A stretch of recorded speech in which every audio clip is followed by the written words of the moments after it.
This is The Gorge. It's a podcast where my friend Sarah and I gorge ourselves on what's happening in the world of video games and entertainment. The Gorge is brought to you by Patreon. That's patreon.com/thegorge, where for just $5 a month you gain access to not one, but two entire podcasts. $5 gets you Takeout, a monthly commentary track where Ben and I decide we don't feel like putting in the work, and instead we're just going to sit around and watch something else and talk over it. And $2, only $2 a month gets you That's Hell You're Walking Into, a series where Ben and I dive into the reverse side of the world via the shadow border. Things that Ben, well, he only knows what one of those words mean, because this is a series where Ben and I learn about the Nasu-verse together, because Ben will bring me questions and I will do my damnedest to answer them. Sometimes I fuck it up and then people tell me that I fucked it up on our Discord, which is also fun. And you should also join that, by the way. So if you think that sounds interesting, head on over to patreon.com/thegorge. Kick in however much you want. We appreciate literally every single dollar. Thanks. And you don't need to be on the Patreon to get an invite to the Discord, No, but if you do get a nice little color on your name. That's true. And then you can tell me that I don't know how to run the Discord, because I don't, because I am the admin for the Discord, but I don't know how to run it. So you can join our Discord and be like, Sarah, this place is managed like dog shit, and I'll be like, yes, that's correct, and then nothing will change. Yes, that's correct. That's how things go. Thank you to our patrons: JT, Steel Condor, Niharbot, Red Lantern Reviews, Holy Star 64, Patrick Perez, Roddy 1/2, Saturn, Alice Marks, Shia, Magus, Jack, Liam Lane, and that other one dude. Thank you all. We love you. So this is the first week of 2022 and our first episode of the year, and it is the first episode of our new monthly format for the podcast, which is mostly the same, except instead of Indie Week, we're doing 2 roundups and 1 discussion episode. And we talked about this at the end of the year as well, because it's just easier on us. It lets us start video games, and if we decide we don't like the video game, we can just stop playing. And it also gives us more time to play the discussion episode game more thoroughly, because it gives us like a whole month instead of 2 to 3 weeks, because at some point you've also got to fit the Indie Week game in there.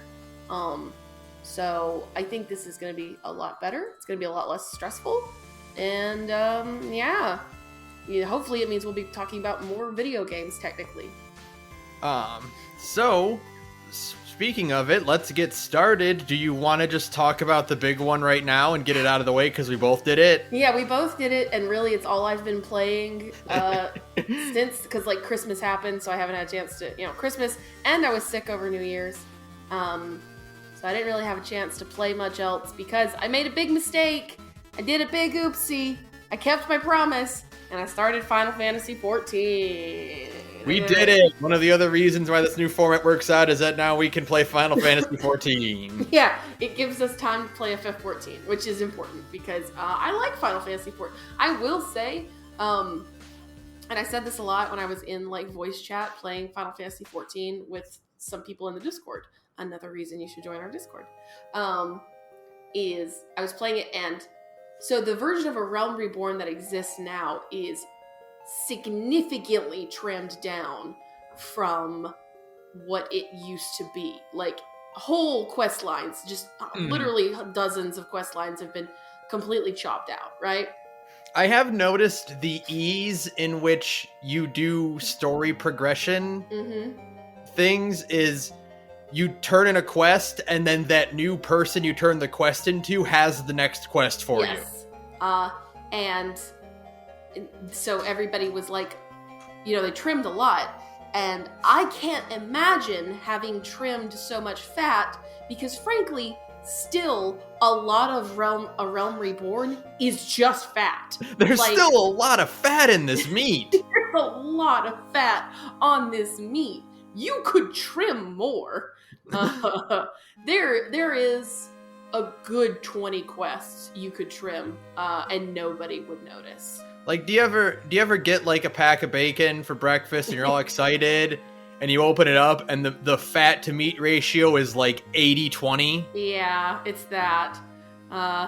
It is kind of stunning how much of it is just go back and forth to the same place. It's a lot of, I understand now why the meme, pray return to the waking sands, is a thing, because they just constantly send you back to this one zone over and over again.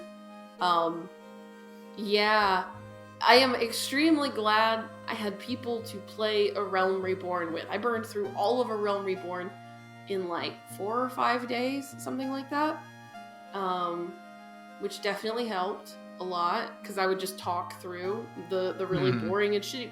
I don't think I read 75% of the script, and I know what happened in A Realm Reborn. The best part about it, because I've only played like maybe 10 or so hours of it so far. I think the best part is how little agency the Warrior of Light has early on. Yeah, absolutely. They are like getting yanked around. They're just standing there, and characters are talking over them. Like they're standing in the middle of two people who are having an argument, and they're just not getting acknowledged at all. Just nodding slowly, like, yeah, and then they're like, hey, we need you to go do this thing, and you go, well, okay, I really heard that Heavensward is really good, so I guess I'll go do this. And then I roll up my sleeves, and I go fuck around in Gridania even more. Yeah, it's, that being said, the actual act of playing this MMO is pretty good. It's actually surprisingly works extremely well on controller, which I still can't believe. I can play this whole game. I mean, you have to do a little bit of fiddling to make sure you have enough buttons, but I think I've worked it out so that I have enough buttons now. And yeah, I really just like playing this game. I like the world. I like the setting. I think the fact that this is a post-apocalyptic game, technically, is very cool. They dropped the moon. Yes, Sarah, I am also a fan of Final Fantasy XII. Yeah. Have you seen the Garleans yet? No, I have not. Okay, well, I got news for you, buddy. Final Fantasy XIV is also a fan of Final Fantasy XII. You're gonna see the Garleans and go, hang on a second, those are just judges. Wait a minute. Hold on. I am also a huge fan of just how Kingdom Hearts this is already. Oh yeah. Like, the first thing you do in the game is you just see a dive to the heart. Oh yeah, that's true, huh? Yeah, and Yoshi P went, I love me some Kingdom Hearts. And then what's the first, like, mysterious enemy group? Oh, it's a bunch of dudes in black hooded cloaks. Oh yeah, the Asians. I don't know if you know their name yet. It's not a spoiler to know their name. The Assman cometh. You know?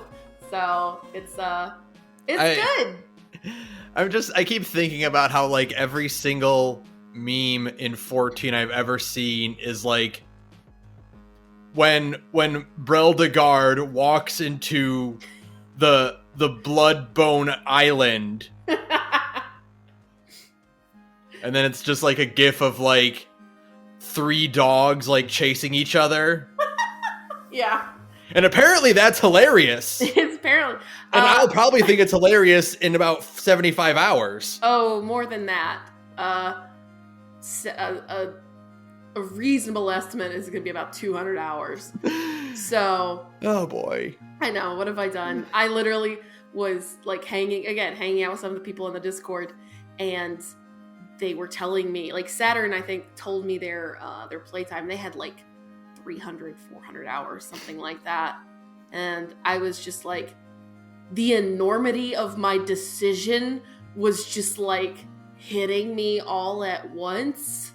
And I think I just like sat there for a solid minute and a half, just going like, what have I done? What have I signed up for? Is it too late? It's too late to quit. And then you look over at your phone with FGO and you're like, I'm doing this again? I'm doing this again. Yeah.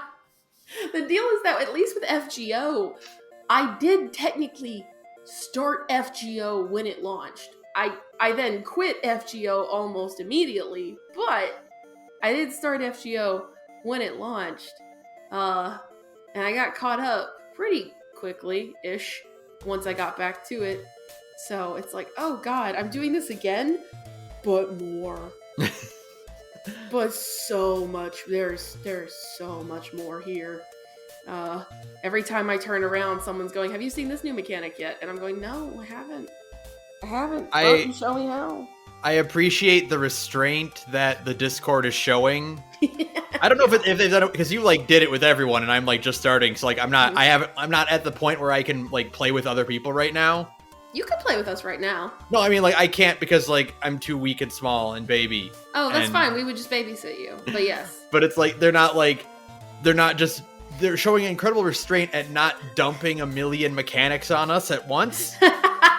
Yeah, and be like, you gotta set up your bars, and you gotta set this up, and make sure you talk to this guy, and don't pick this one actually, because later on it'll be important. Right. No, and I think Final Fantasy XIV does a pretty good job of like easing you into it. You can engage with Final Fantasy XIV pretty much exactly how much you want to engage with Final Fantasy XIV.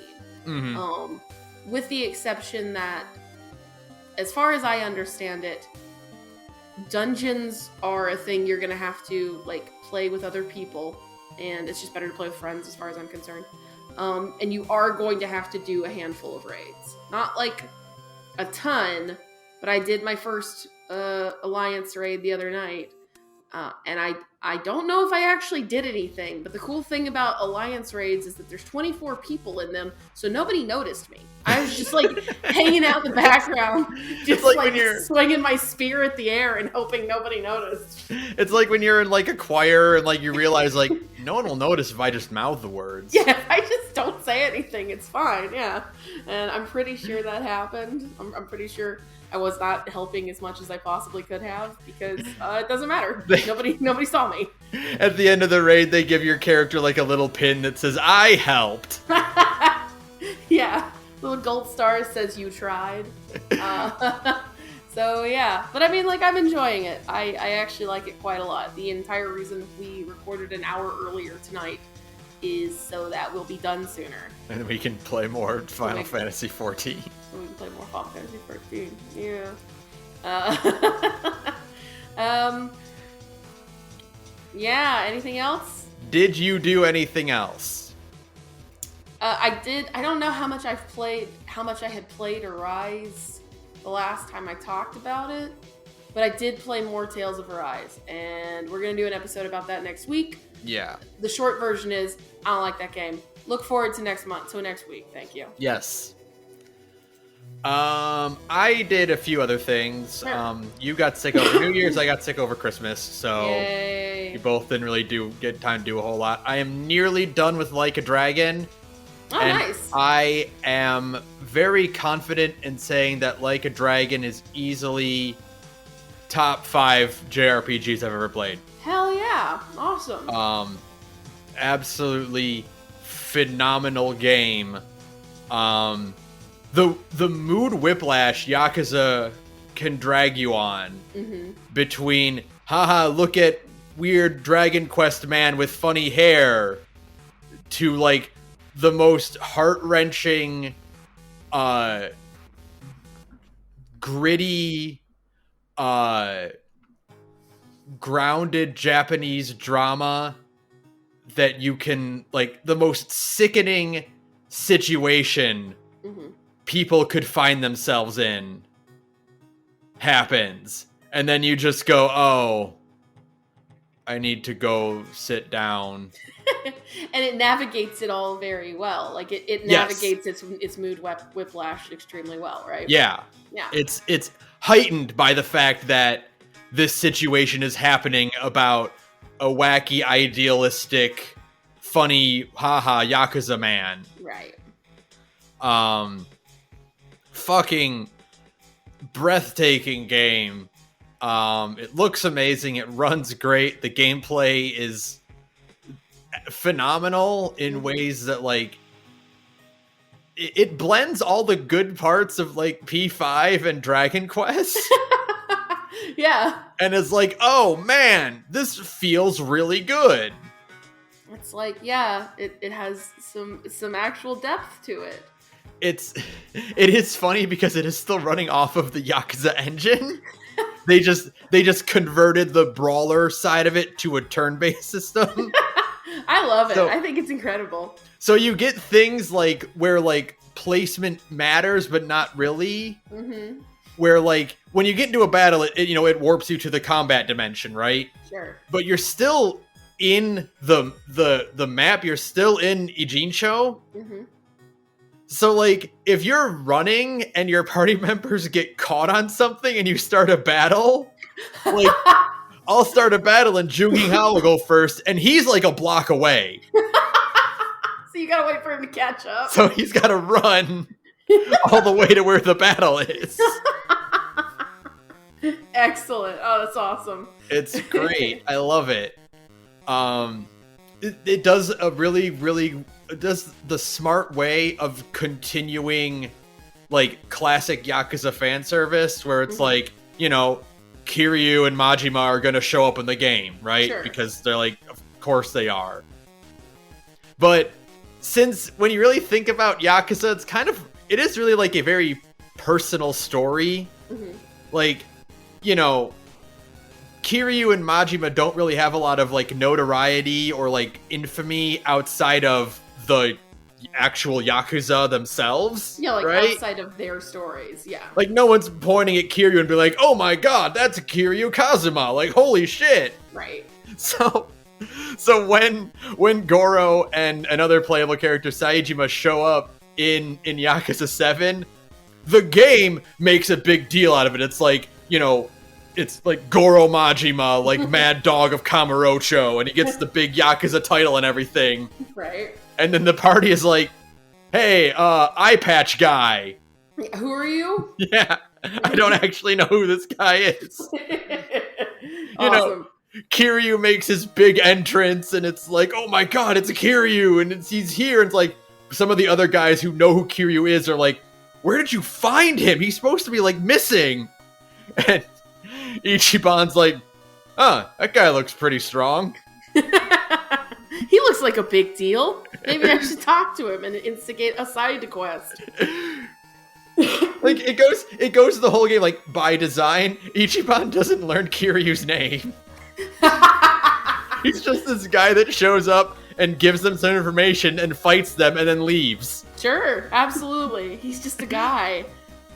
Oh my god. It's great. I love it. That's like the perfect way you need to do it. Mm-hmm. Instead of like making it a big deal for the characters, because they realistically wouldn't know. Right, and they have no idea who Kiryu is. He's just a guy, literally. And it still makes it Ichiban's story. Yeah. Like, no, he's the new main character. Mm-hmm. And every so often a character will be like, oh yeah, remember those things that happened in Yakuza 0 through 6? And Ichiban will go, no, I was in prison. I missed all of that. There's so many Dragon Quest games I still need to play. Who cares about Yakuza 0 through 6? It is a remarkable way to get your character like in that situation. Is why weren't they involved in these other games? Oh, they were in jail. They were in jail. Yeah, it's a lot better than the amnesiac protagonist. The amnesiac protagonist exists so that the main character is on the same page as the player, Mm-hmm. Like, they don't know what's going on and you don't know what's going on, so people are justified in explaining the world to the main character. And that's why you have so many amnesiacs in video games. But it's way funnier and way better if the answer to why don't you know what's going on is I was in jail for 20 years. And I just think it's still hilarious to think about how, like, all these characters are in their 30s at the youngest. Right. It's phenomenal. Perfect video game cast. They do a social link thing in Yakuza 7 with your party members. Like, you can talk to them and do, like, little sub-stories with them. Right. They're called drink links. Because how do you bond with your friends when you're in your 30s and 40s? You go to the bar after a long day at work. Yeah, you go drinking, and that's how you bond with your friends as an adult. It's great. I love it. I highly recommend anyone play Yakuza 7. Even if you have no experience with Yakuza games at all, you don't need it. it's a new entry in the franchise. So if you like JRPGs, it's absolutely great. It does pretty much everything right. Great. So I need to finish that so I can play more Final Fantasy XII or 14 because I don't have space in my life for this many big JRPGs. Yeah, no. Final Fantasy XIV feels like it's going to be like my big video game for a while. Mm-hmm. I don't know what the rest of my game schedule is going to look like this year. I guess I'll make time for Psychonauts 2 at some point. That's a thing I'd really like to make time for at some point this year between all the Final Fantasy 14. I really hope this year isn't like, well, no, shit. We're on the off year. Mm-hmm. This is when all the games are coming out. Remember, yeah. It's every other year, and 2021 was a bust. Yeah, this is the year it's happening. So brace yourselves. I know it's gonna be great. That's right. Horizon comes out in February. Yeah. Also, Stranger of Paradise comes out in March. Aren't they releasing like 4 Square Enix games in March? Are they? It's Stranger of Paradise comes out. I think Forspoken comes out in March. Oh God, I didn't realize that game was so close. Yeah, like a ton of stuff is coming out in March. Oh, this is gonna suck. Okay. But yeah, no, like a Dragon is really, really good.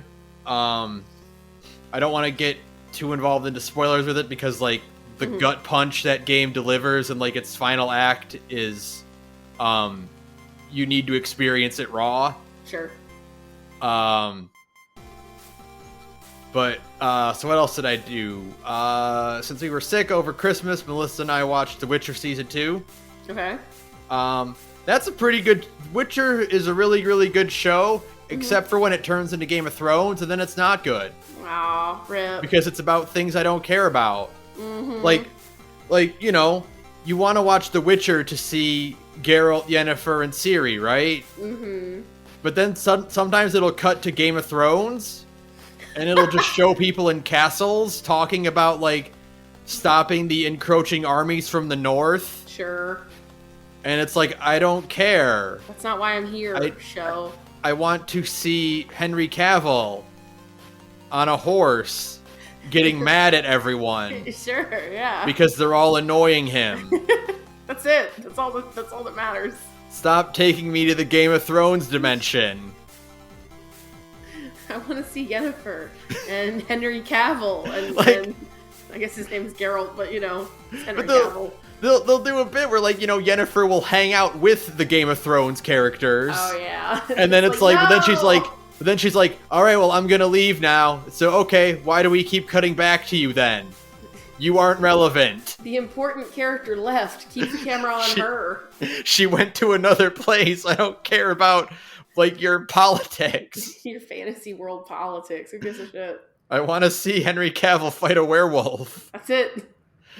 Go back. No, you were showing him fighting a werewolf. That's way more interesting. No, because Netflix doesn't have the money to show Henry Cavill fighting werewolves all the time. They're like, we got to have people standing around in medieval castles talking about armies and other armies. And that's it. And it's like, oh no, that's right. I forgot. This is a Netflix show. They have to have the politic part. Yeah, because it's cheaper to shoot. Yeah, for sure. It. That's why they're like, we gotta film this show on a budget. You get 2 cool CGI monsters a season at most. But no, it was really good. Mm-hmm.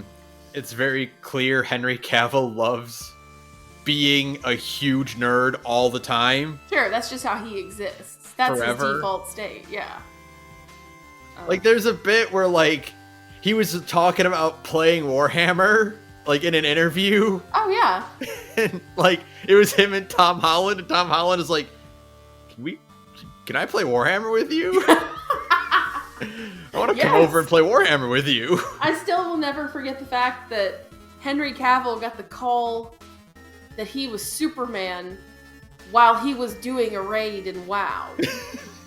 Like, he literally had to step away from the raid to answer his phone, and then he went back to the raid. Could you fucking imagine being like, you're talking to, like, you see some douchebag go AFK in the middle of a raid? Yeah. And you're like, he's like, sorry, man, I had a phone call. And you're like, whatever, dude. Like, how important could the phone call be? It couldn't have been that important. He's like, oh yeah, they want me to play Superman in some movie. And you're like, huh? What? Huh? Do you think he told them? Surely, right? Surely to God. I would tell them. Because who's going to believe a bunch of nerds playing World of Warcraft? Like, it's not like he's breaking NDA, right? And it's not like he's calling himself Henry Cavill on Warcraft. So who's going to believe a bunch of nerds be like, yeah, we played with some guy claiming to be the next super... Like, nobody's going to believe... I would tell them in an instant, yes. If you're on that raid and, like, you find out the news that Henry Cavill's playing Superman and, like, you do the math, like, wait a minute. Hold on a second. I was playing at that time. I know that guy's voice. Oh God. That would be amazing. But no, it's great. It's a good show. You just gotta stop paying attention when they show anyone who's not Geralt, Ciri, or Yennefer. That's when you go play Final Fantasy XIV. Yeah, exactly.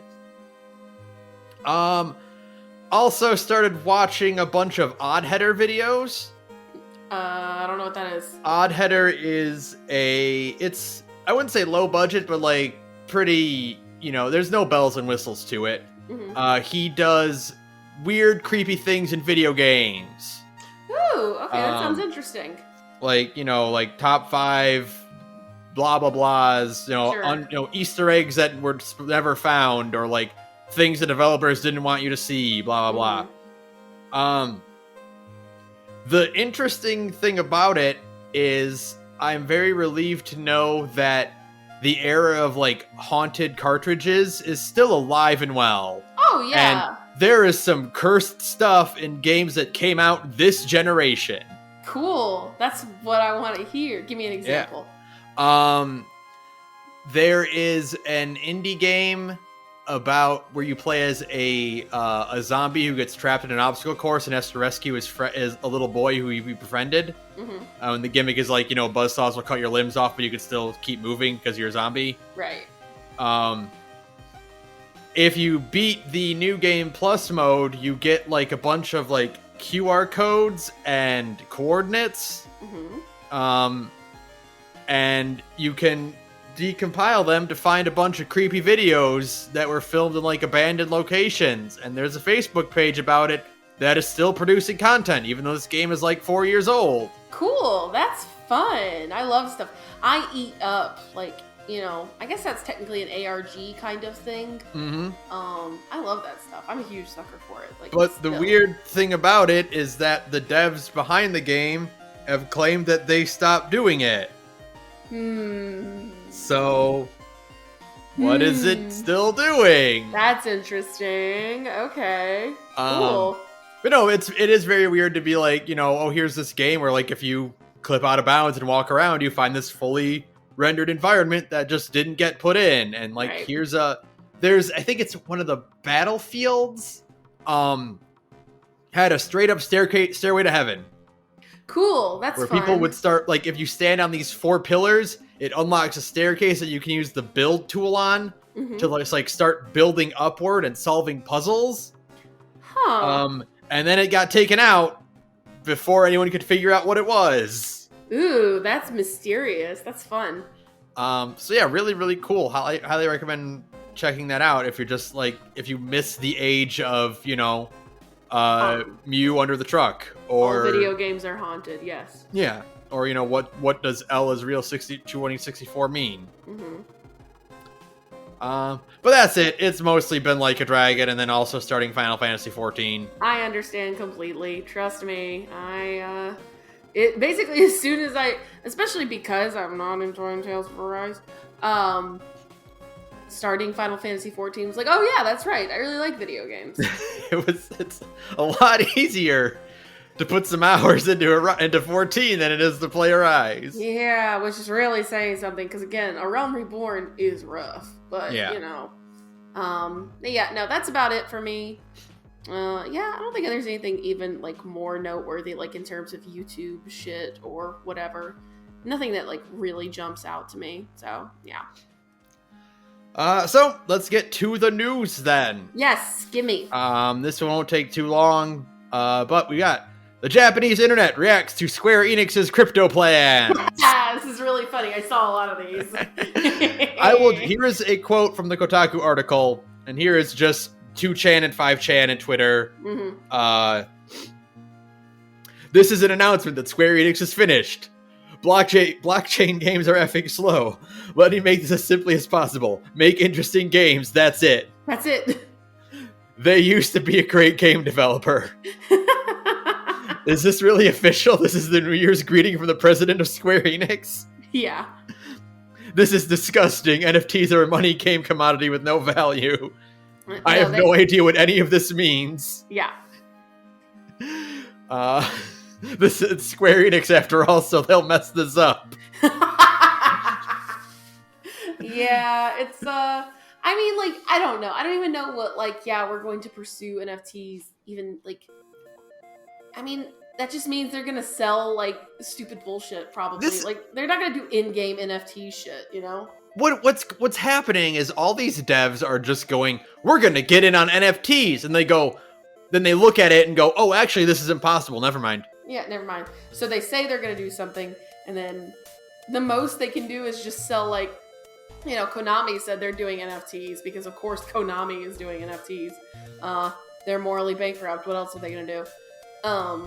But, like, the most they can do is just sell, like, they're literally just selling NFTs of old Castlevania screenshots, basically. Yeah. Like, that's basically all you can do. You can't sell in-game NFT shit, you know? Like, everyone who's talking about, like, NFTs are the way of the future don't know how video games are made. Oh, yeah. At the most basic level. Yeah, did you see that Mike Shinoda from Linkin Park was like, yeah, imagine if you had an NFT and you could have the equipment in Fortnite and Call of Duty, or whatever the fuck he said. Yeah. And I'm like, you don't even know how video games are made, and you're really showing it. Like, you don't just think about it for 30 seconds. Do you think that Call of Duty and Fortnite are made with the same stuff? Do you think that those two developers are ever going to collaborate to do an NFT? Like, to have those two things be in the same game? That's not how that works. I've seen people talk about how, like, NFTs can bring about collaboration efforts that beforehand were impossible, and it's like, no. If companies want to collaborate, they'll just collaborate. Yeah, like, the reason that companies don't collaborate, the whole reason is because they don't want to share the money. Yeah. And, like, selling an NFT, you would still have to share that money.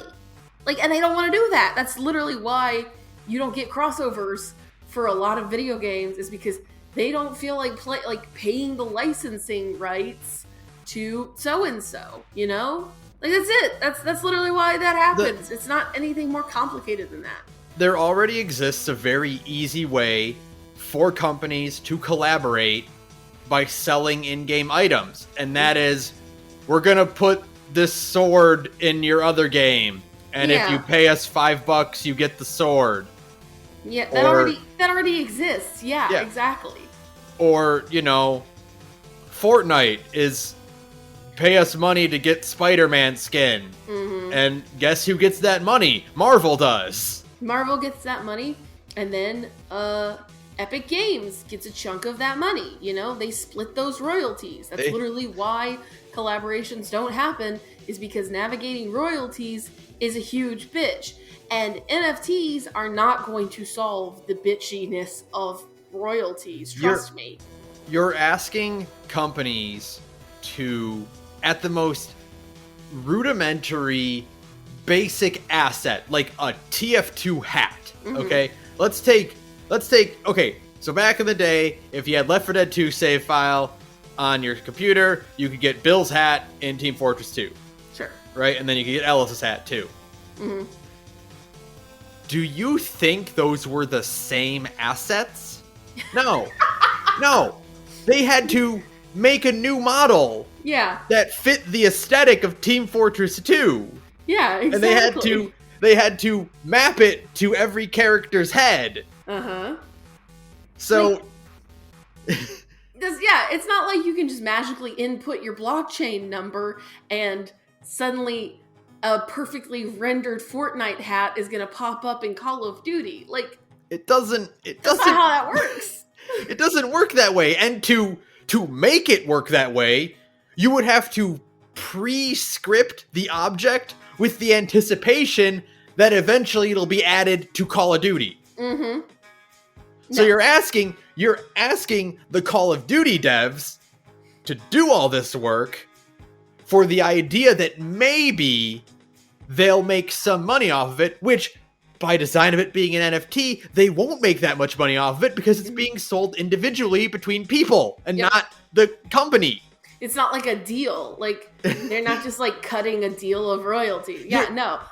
Like, fundamental misunderstanding of how video games work. Like, aside from the gross misunderstanding of how a video game gets made, why would a company ever want players to sell objects to each other when they can sell objects to players? Yeah, exactly.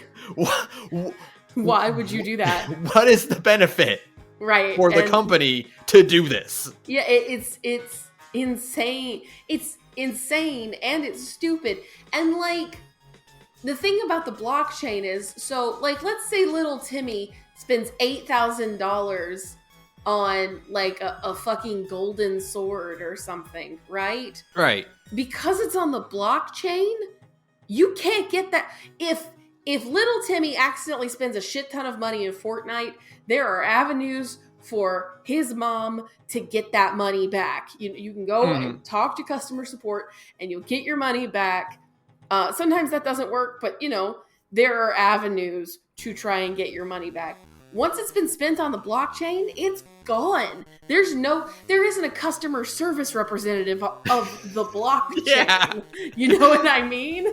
Like, there's nobody you can call and be like, my son got a hold of my credit card when I wasn't paying attention. That's just gone. Nobody's gonna do that. Are you insane? It doesn't, like, they're worthless. They're effectively worthless. Yeah, no, they solve problems that don't even exist. Like, yeah. They have to invent problems that can be solved by the blockchain, but in practice are still already solved by methods we already have. Yeah, exactly. They're like, wouldn't you want to own this item even after the game ends? No, because the game's over. What am I gonna do with it? Yeah. Like I made this tweet because I was thinking about it. Like, I don't care that the medals I got in Union Cross are worthless now and don't exist. Mm-hmm. Like, I'm not mad that I can't import the medals into Fate Grand Order. Right, yeah. I'm mad that Union Cross doesn't exist anymore. Right, like, I'm not worried. Like, I've spent money on it. Like, speaking of FGO, I have spent money on FGO. Like, I don't expect my fucking purchases to carry forward unless they do, like, FGO 2, in which case, I feel like my servants should probably carry over. But, like... Which, again, is a thing that already happens in games. Yeah, that's the thing. You just put in you put in your fucking code, and it lets you do that. Games will, like, scan, like, oh, you got save data from this old game. All right, here's stuff. Here's some shit. But, like, what I'm worried about is, like, if FGO ends, am I just not going to be able to play with these things anymore? Like, am I not going to be able to play FGO anymore? You know what I mean? Yeah. That's not a problem solved by the blockchain. The blockchain cannot keep a games as a service game going indefinitely. You know what I mean? No. The game ended. Yeah. So, and it's like, well, now you can sell them, and it's the fucking H-Bomber guy sell their houses to who, Ben? Fucking Aquaman. Because who would buy these things from a dead game? Yeah, exactly. It's stupid. It all literally boils down to, we made this technology and now we're looking for problems to solve with it. We need to distort the world to fit to make sure that these things are a benefit. Yeah, exactly. You didn't put the cart before the horse. You put the cart in a different state. And you're like, all right, well now we gotta move the entire city to the cart, so that it makes sense for us to put the cart in front of the horse. It's so stupid. We got off track. What's the next piece of news? The next piece of news: Melty Blood Type Lumina, Aoko Aozaki versus Shikitono gameplay. Yay! I like this because it's literally like, so they also announced another character. I think her name is Noelle. And she has like a design, you know what I mean? She has like an actual design, and nobody gave a shit. We were all like, give us the bitch in the Levi's now.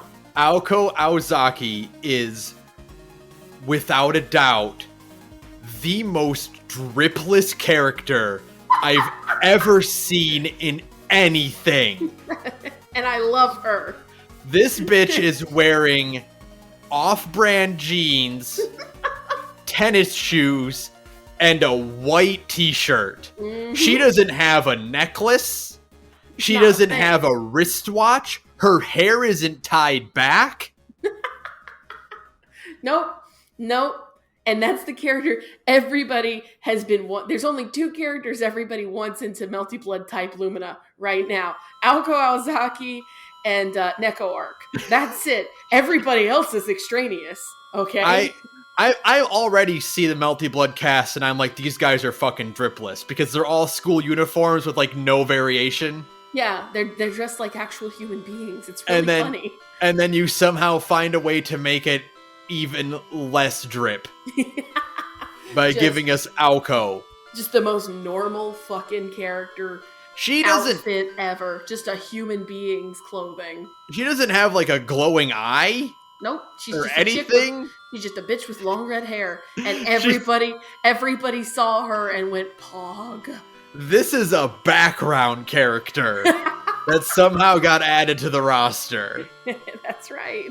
And that's who everybody wanted to see, so, it's fine. Just amazing. Incredible. Welcome to Takeuchi's old character designs, where he was like, look, I'm still learning how to draw people. You're asking a lot for me to also do real character design, okay? He was doing just like how to draw manga drawings, and they're like, perfect, excellent design, we'll put it in the game. Or just it was literally him and Nasu, and Nasu was like, I need you to design these characters. He's like, bro, I mean, I can, but you're getting what you paid for. And then Nasu went, this is a free Dojin game, and Takeuchi went, exactly. She doesn't even have like a little logo on her shirt. Nothing. Fuck you. You'll get it and you'll like it. Everybody loves her.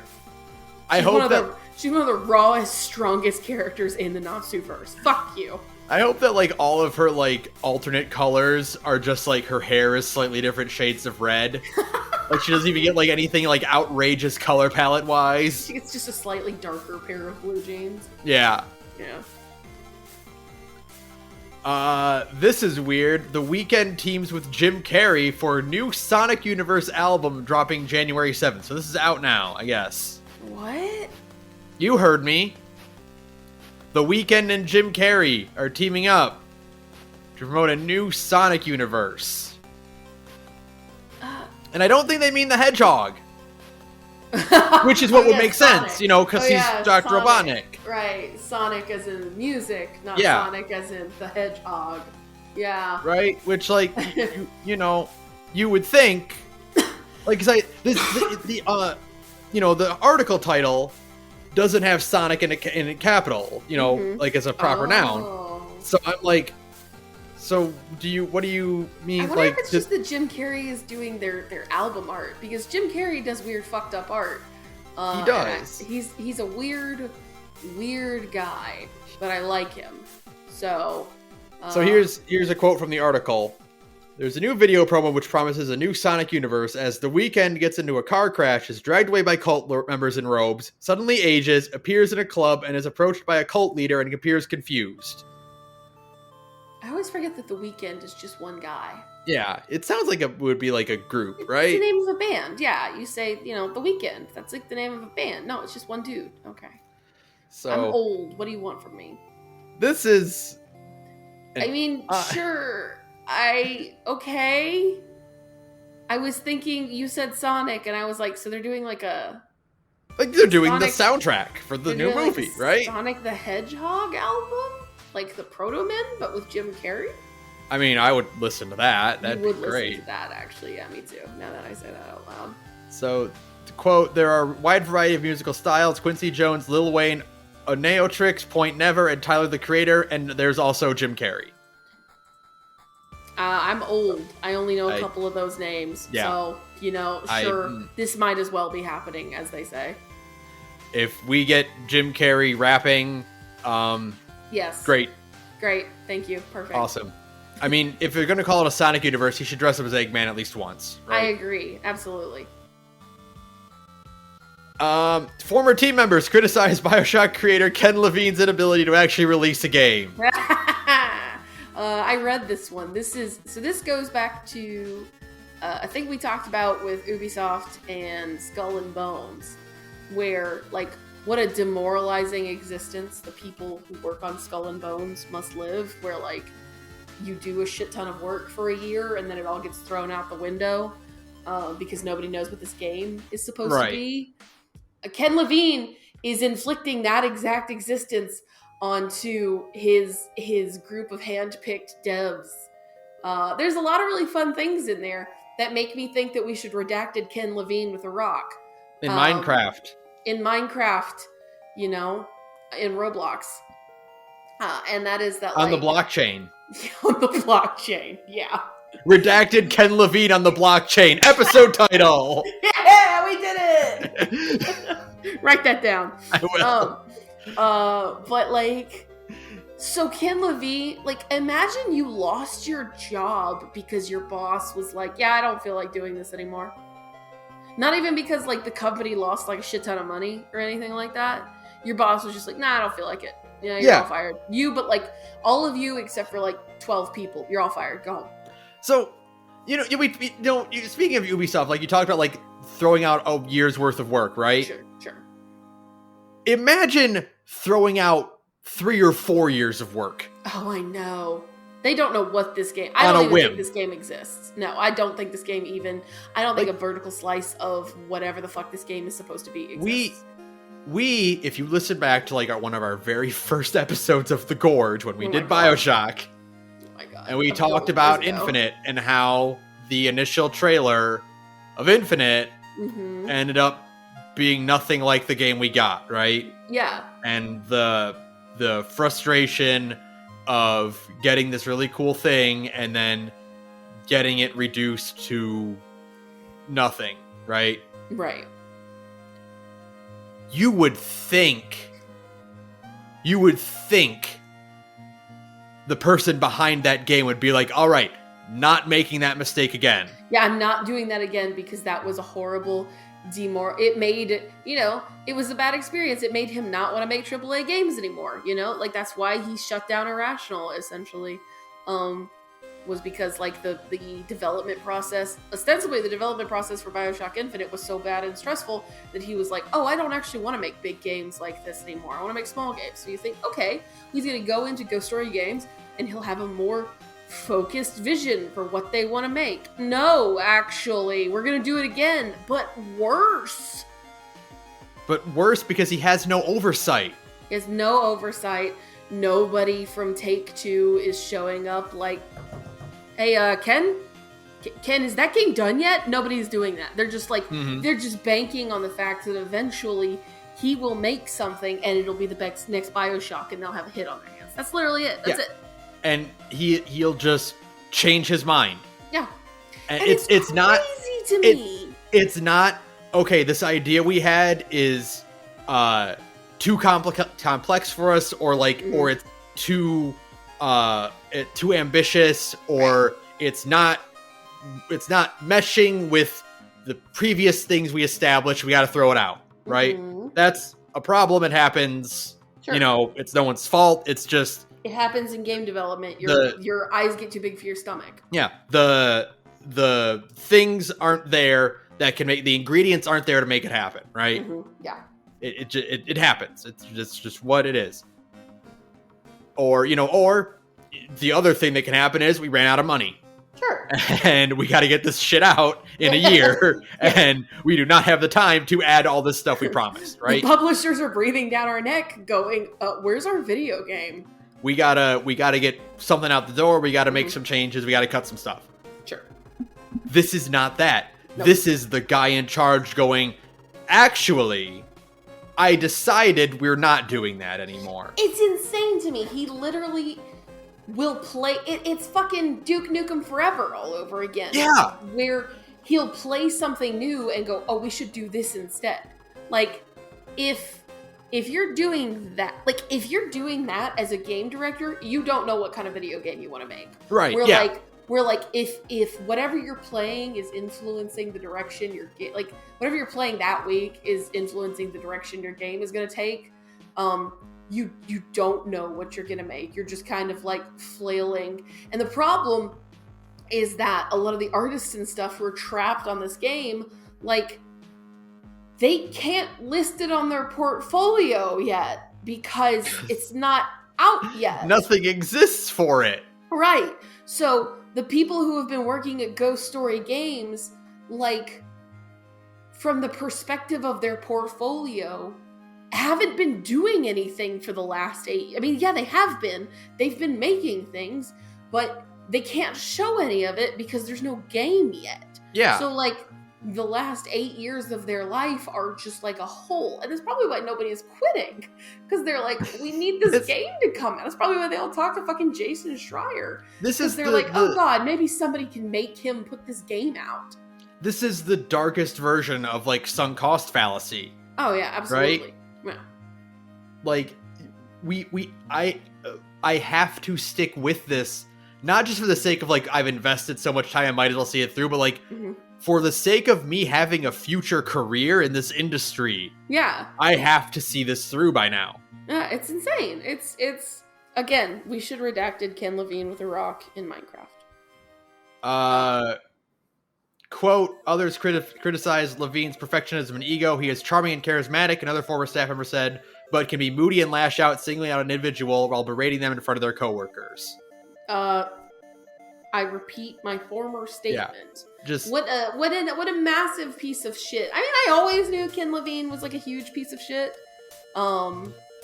Like, ever since we heard about the BioShock Infinite dev cycle.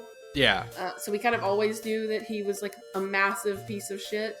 But this is just vindicating to be told, like, no, he just sucks. He's an ass. We've got to stop letting these fucking wannabe auteurs make video games. Video games are not like the space for an auteur unless you're one guy making a video game and on your lonesome. Unless you're fucking Toby Fox and you're like working with a very small team, and you have a focused vision. Yeah, like Toby Fox very clearly has a vision that he's getting out, and he's not like adding stuff because he thought it was interesting that week. Mm-hmm. Yeah. And this whole like power tripping bullshit of singling out people in front of their coworkers, it's literally all the actions of a man who like knows that they're just spinning their wheels.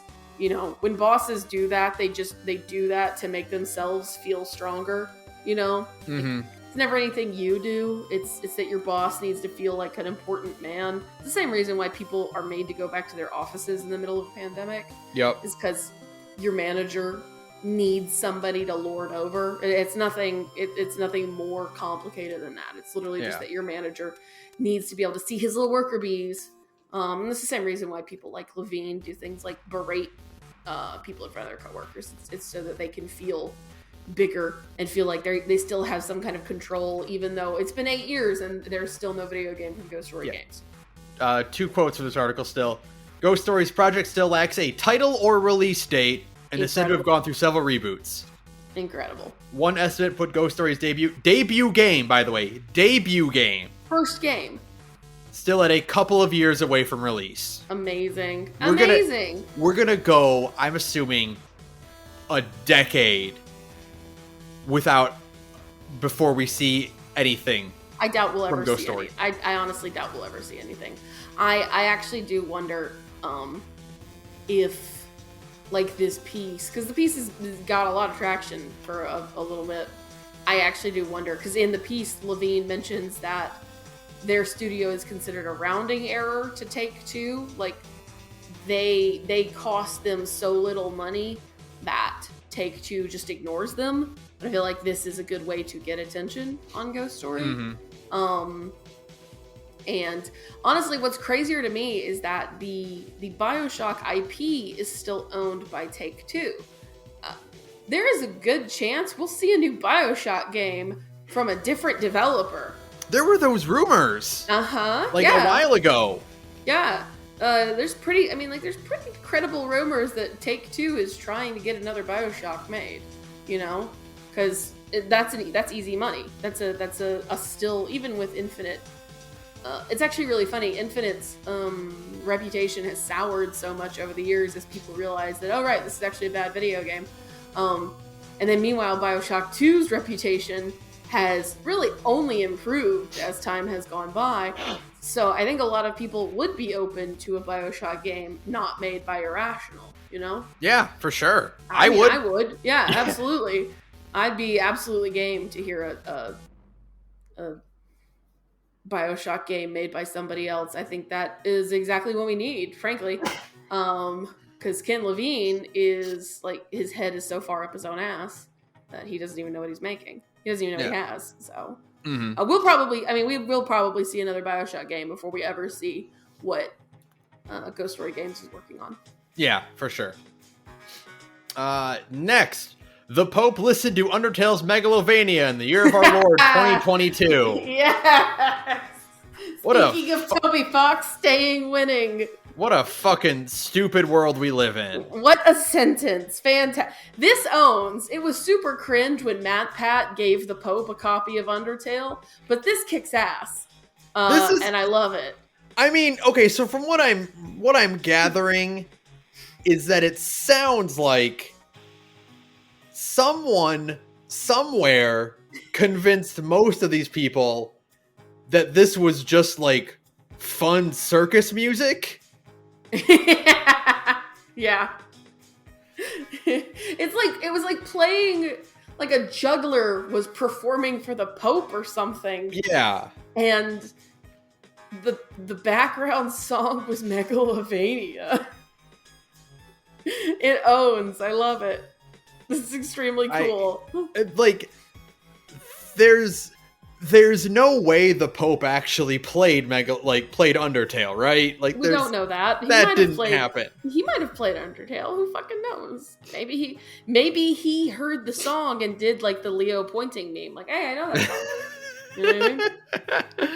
That game owns. Which also implies that the Pope did genocide, now that I think about it. Yeah. So that's why he didn't react when they started playing Megalovania. Is like, nobody can know that I, the Holy Father of the Heavenly See, did genocide. What a dumb place we live in. Stupid world. Like, it's like, this is pedantic, but if you're gonna act like it's circus music, why didn't you play The World Revolving? Why didn't you do Bone Trestle? Bone Trestle actually does sound way more like circus music than Megalovania. Yeah, exactly. God. Next. Incredible. Final Fantasy VII fan recreates remake with classic PS1 camera.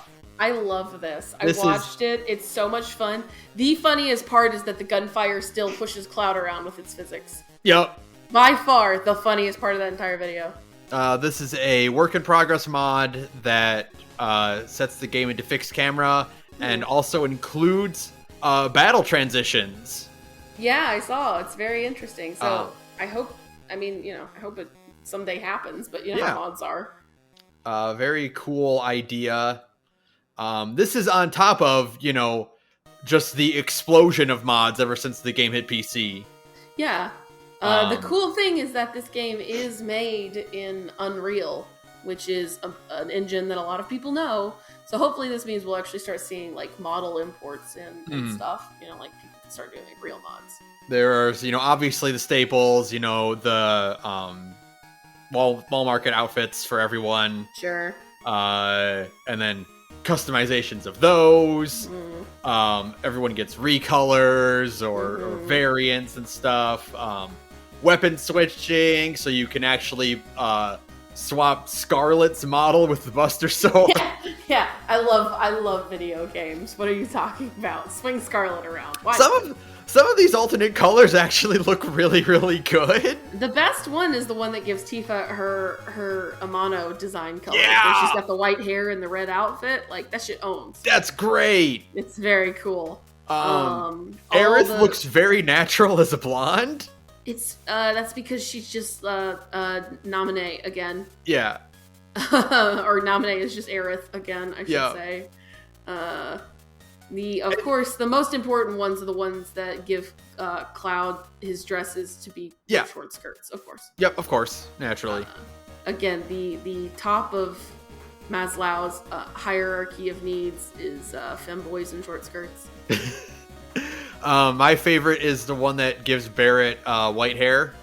He looks extremely cool. Yes. And also the mod that removes his sunglasses. Yeah, so you can see his nice, his wonderful, handsome face more often. You can see the kindest eyes to ever be rendered in a video game. Barrett is so handsome in Final Fantasy VII Remake, and you can't really tell until he takes his sunglasses off. And you go, all right.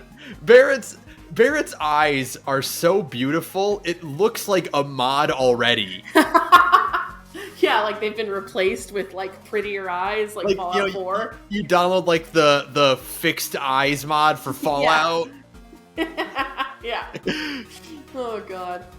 And also the next is showing some extreme restraint in the remake by not just having nude mods be the first ones to hit. I'm amazed they weren't the first ones to hit. I am surprised that wasn't immediately the first one. It's just cute outfits for everyone. Good for you. Give it time though. Don't worry. Oh, it'll pop up. It'll get there. Don't worry. We'll get to nude mods eventually. Somebody is already trying to figure out how to make Tifa's titties bigger. So look forward to that. Next, Netflix is planning on making a Scott Pilgrim anime. Are you looking forward to everybody's just sitting in Scott's house and talking for 7 episodes? I mean, to be fair, what the comic already is. To be fair, that is 60% of Scott Pilgrim already. So that's why Netflix is going after it, then. Yeah. Okay. They're like, we see some brand synergy here. Imagine hiring Madhouse to fucking do the Scott Pilgrim anime. And they just storyboard it like it's Castlevania. They use the Castlevania art style and everything. Oh my god. Oh, I would love it. I actually would watch it, yeah. I do hope they don't get the movie actors. I hope they hire voice actors. Yeah, me too. Although I do hope they have Anna Managuchi do the soundtrack. Yes, I would like that. Get some voice actors, but bring the music from the game back, because that shit all owns.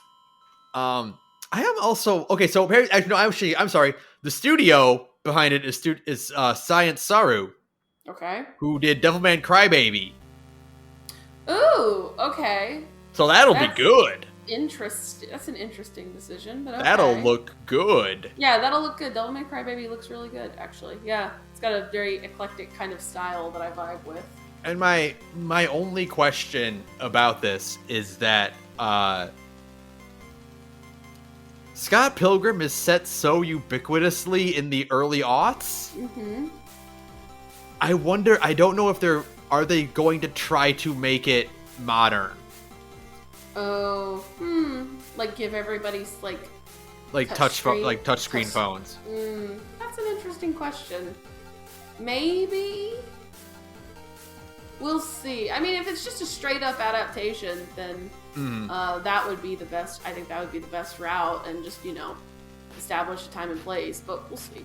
Yeah, we'll see. There's no trailer or artwork of it yet, but just hey, this is happening, which is, they're pushing Devil May Cry further down the list by slotting in Scott Pilgrim now. I don't think the Devil May Cry anime even exists, frankly. I don't care what Adi Shankar says about having episodes written. I'm sure he's got episodes written. I don't think any of them have been animated yet.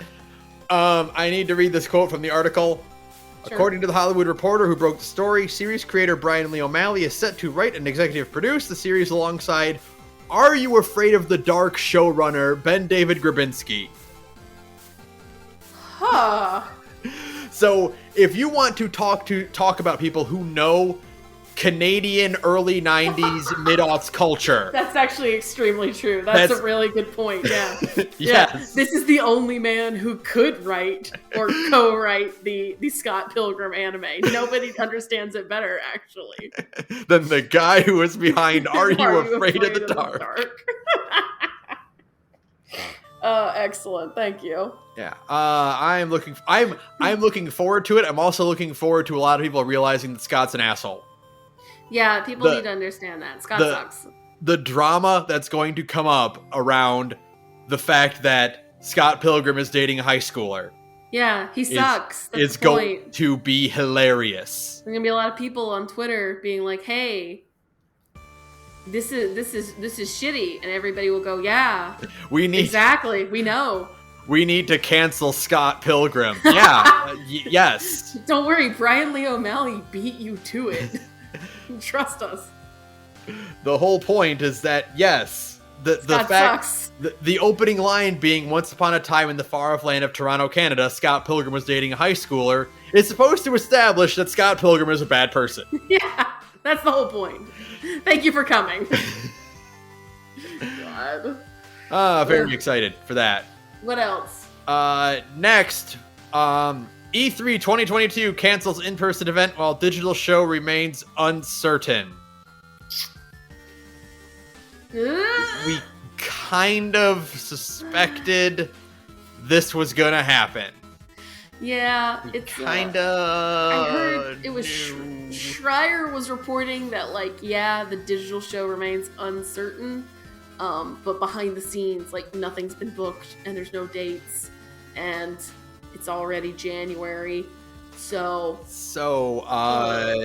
Jeff Keighley is doing his Summer Games thing that he did, in 2020 when, we didn't get E3 for the first time. And Jeff was like, I'll fix this. And then he stretched E3 out to an entire month. And, it was good to have a bunch of trailers, but condense it into a weekend so I don't lose my mind. Sure, please. That's what we need. So, if Jeff Keighley can save us yet again.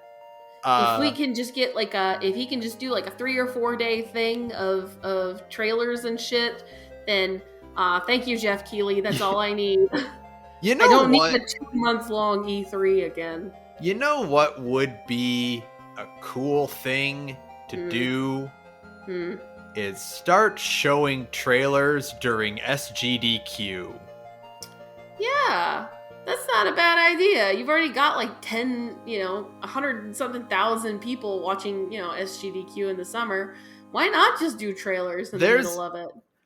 That you can't get anything more mutually beneficial for devs and for GDQ. Yeah, absolutely. Everybody wins. Hey, we're gonna premiere our new trailer at GDQ. Yeah, that's actually a good idea, because then you get way more eyeballs on GDQ, which means you statistically are going to have more people donating to GDQ, and then you already have a big audience of people watching it, so then people are going to see your trailer. And it's not like, you would be cutting into, run times, because there's always a good chunk of downtime between runs, right? Yeah, absolutely. That's when they do the interview, because they're setting up for the next game. They have to switch out consoles and make sure PCs are working and all that stuff.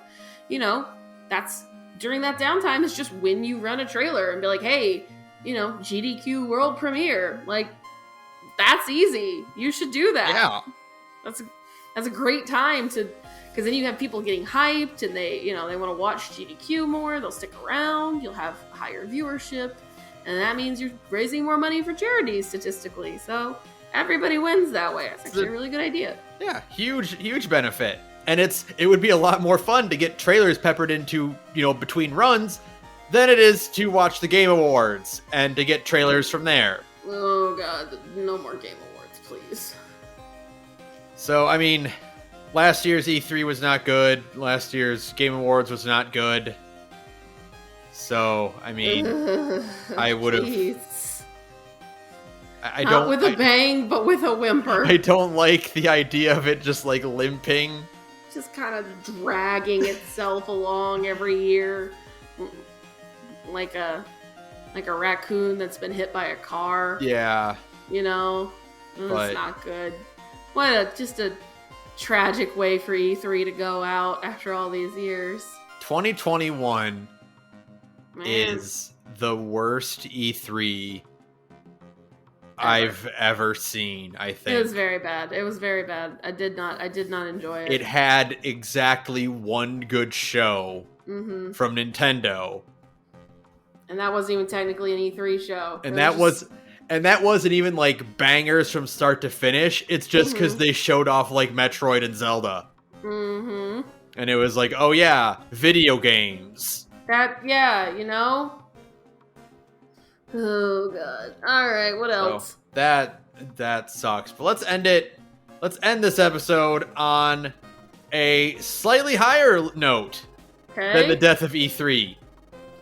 First, details from Software's rumored new Armored Core leak. Yeah! Yes! Let's go! Let's bring back Armored Core, baby! Getting giant robots, baby! Finally! Oh, yeah, let's do it! FromSoft is do you guys want us to make another Armored Core? And the entire internet just explodes. Yes, we do.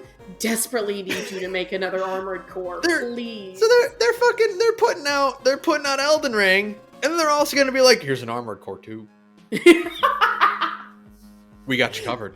By the way, we got 2 of the best video games ever made. We got Elden Ring, which looks like a fucking banger for everybody, and we're gonna make another Armored Core.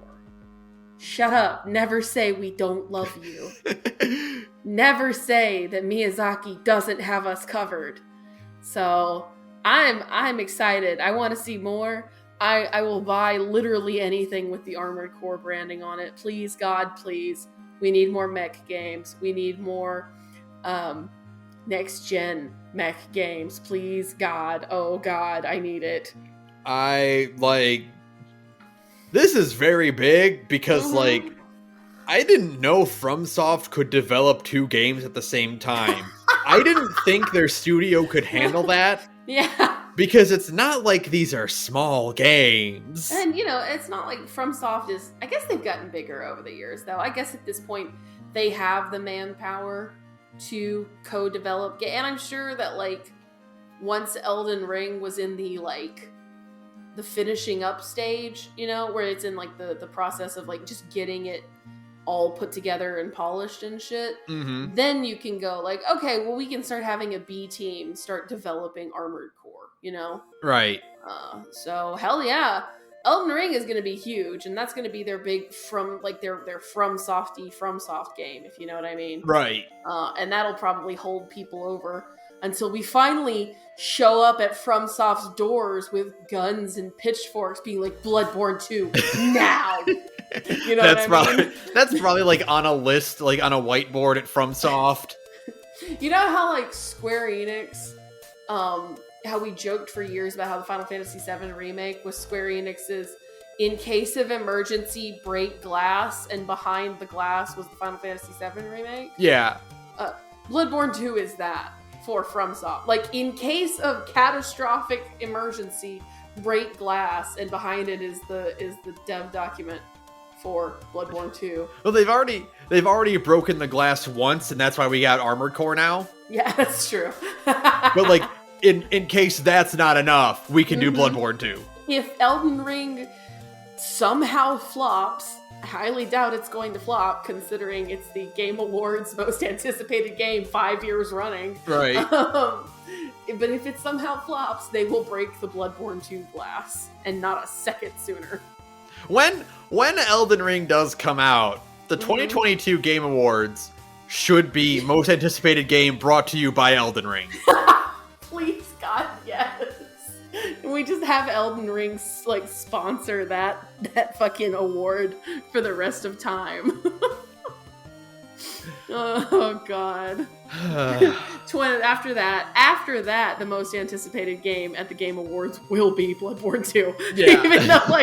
even though it doesn't legally exist in any way, everybody will be like, that's the only one we want. Yep, that's all that's left. It's the last gaming great white whale now that Half-Life 3 is never happening and everything else has either come out or been officially canceled. Right. So that's it. We're all just waiting for that one game, especially since the Final Fantasy VII remake did happen. So, that's like the old adage of the only people you can't bring back are Uncle Ben, Jason Todd, and Bucky Barnes. And 2 of those 3 are off the list now. Yeah. We only have 1 left. God. Okay, is that the last of the news? That's it. Short news because it's bi-weekly now instead of monthly. It's bi-weekly, and the other thing is that news doesn't really happen a lot over Christmas, even in video games. It's no, everybody's on break. Go away. And we also played Final Fantasy XIV, so that consumed most of our free time. Whoops. It wasn't on the news docket, but I did remember, just as a final thing. Riot settled. They finally settled. $100 million, $80 million of it goes to the victims, $20 million goes to legal fees, and for the next 2 years, the state of California is basically Riot Games' HR department. They are there to monitor Riot Games to make sure that everything stays above board. You know what I mean? Wow. Yeah. 100 million. Okay, 100 I million. thought you were going to end that with 1,000. No, $100 million. Yeah. Goes, and a big chunk of it, like I said, goes to the people. This does not include the 2021 claim filed against Riot, but they will almost certainly just settle this one out of court now that Riot has agreed to basically being monitored by the state of California for the foreseeable future. They'll probably just be like, look, see, we're doing everything. We're instituting these new guidelines. Let us just pay you and we'll settle this. So. And now every remaining eye can turn to look at ActiBliz. Yay! We just wait for... Now everybody's just slowly turns their head to look at ActiBliz and Bobby Kotick. And you can just hear the sound of stone grinding as everyone slowly turns to face him. Just slowly raising an axe. Be like, Bobby, it's your turn now. Bobby, come out to play. That's my only piece of news that just popped off, because that's a pretty recent piece of news. Yeah. But I saw that earlier today. So that's good news too. Yeah. People got paid a lot of money for it, so good for them. Yeah, good resolution to that. Yeah, that's what you want to hear. So, yeah. So that's it. Thank you to Vistor for use of background music. You can follow me on Twitter at thegorgepodcast. You can follow Sara at radioinactivity. You can email us at thegorgepodcast@gmail.com. And if you want to listen to Sara talk about other stuff that's not Final Fantasy XIV, but is still an RPG, you can listen to her other podcast. I got bad news for you. At least half the members of Big Gay Nerds play Final Fantasy XIV. So we are probably still got those brain worms. Because, hey, I'm in another podcast called Big Gay Nerds, where me and a bunch of cool queer friends get together and we play tabletop games. We cycle through lots of different systems. Right now, we're playing Beam Saber, a mech game based off the rules of Forged in the Dark. It's very cool. Instead of playing as thieves going on daring heists, we play as pilots in a complicated world-spanning war, piloting mechs in the process and just trying to get by. It's really good. I really like the system. I really like our cast. So head on over to Big Gay Nerds on SoundCloud, and you find the links to the rest of our social media from there. Thanks. All right. That'll do it for us. What you got? Fuck Ken Levine. God, fuck Ken Levine. Can you imagine? Just put a game out. Just put a game out, or just like, God, I really do hope that this makes Take-Two like show up at their door and be like, hey, we saw this thing in Bloomberg. We need to talk. You know? Ken Levine's like, oh fuck. So maybe eventually they'll put a fucking game out. Schreier! God damn it, Schreier! Press sneak fuck. Press sneak fuck Jason Schreier. Just cackling away in his office. I wouldn't want to hang out with Jason Schreier, but I'm glad he exists. I'm glad he exists, but I think if Jason Schreier ever like looked at my Twitter for more than 15 seconds, he would block me instantly. Yeah. You know yeah, I mean? For sure. So, and that's fine, but it's like I'm glad he's around to report on it. So, thanks Jason Schreier and fuck Ken Levine. Good night, everyone. Good night, everyone.